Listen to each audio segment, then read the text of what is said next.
So for context, for people that don't know, because, we're in Africa, we're in South Africa. In South Africa, last I checked, was 80% Christian. Christianity is of the Abrahamic faiths, which came from Father Abraham. Some people, I realize, don't even know that. So Father Abraham said God spoke to him, and the oldest one became Judaism, which I believe even Jesus Christ fell under Judaism. Judaism is over 3,500 years old. What would follow is this young boy who said he is the Son of God, born of a virgin mother, and he went and inspired many people, known as Jesus Christ. That is now over 2,000 years old. Later on, we'd have someone who personified an example of what God should be. God in Arabic being Allah, and that became Prophet Muhammad. And that becomes 1,400 years old, and that's Islam. Those are the Abrahamic faiths. They're very popular. There have been some branch-offs, Rastafarianism.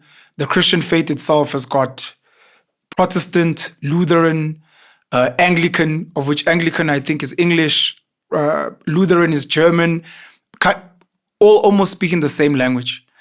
Then we get to this belief system called Hinduism or Shinduism, or from the Indus River, what we know as India.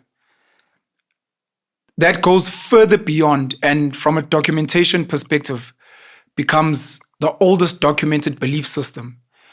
And when you study it, or begin studying it, of which hopefully you'll explain what Vedas are, etc., you start looking at Greek mythology, Roman mythology, Christianity, Judaism, Islam, and you're like, even things like studying Egyptian philosophies, you're like, Hinduism has covered all of these things, and it looks like people borrowed certain stories. I'm going to use borrowed and not stolen. Some would use stolen. Have borrowed. Yes, it's a better term. Yeah. Buddhism as well, as a young guy from India, not even from China, who came from a well-off family, decided to go on a journey of traveling the world and finding wisdom and light, etc., who'd gone to inspire the world and have his own thing as well. So I just wanted to give that background. And before you introduce yourself, if you can explain what polymorphic monotheism is. Yes. Bhagavad Gita, Krishna Consciousness, it's a polymorphic monotheism that recognizes all living beings as separate individual parts of the Supreme Person, Krishna or God. Please can you answer that, and then please tell us who you are and the work you do. Polymorphic monotheism. So monotheism is understood a belief in God, one God. Mono, one God. So then polymorphic would mean that one God, he morphs or he expands, takes on different forms to achieve different objectives. So it is one God, one source of everything and everyone, but who has innumerable forms to achieve different objectives. Yeah. Yes. You were born Spusiso, you were Spusiso, and somewhere along your path, you found something. If you can briefly explain what it is that you found, which I believe you found during your university years. Yes. Krishna Consciousness. Krishna means the all-attractive person. It's a name for God. God is all-attractive. So how to always be conscious of God, how to always remember God, never forget him. So that is the... Did you say him? Yes. Okay. And there's an understanding, of course, of divine, masculine, and feminine.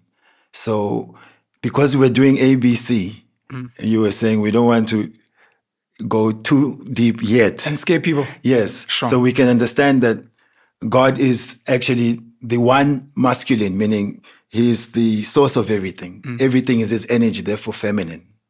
Just to keep it there. Is that the simple form? The simple form. Masculine, he is energy, which is feminine. Yes. Masculine is the owner of energy, and then feminine is the energy, which is meant for the owner of the energy. Yes. So Krishna Consciousness then is based on the Bhagavad Gita. Bhagavad Gita is a 5,000-year-old text, which is accepted by practically all Hindus as their ABC scripture. It was brought over by Bhaktivedanta Swami Prabhupada in 1965 in America. So he translated these literatures are in the language called Sanskrit, which is the oldest language on the planet. Yeah. So he gave translations into English, and then he started to make disciples in America. He came to South Africa in 1975, yeah. He spoke at Wits, at the Great Hall.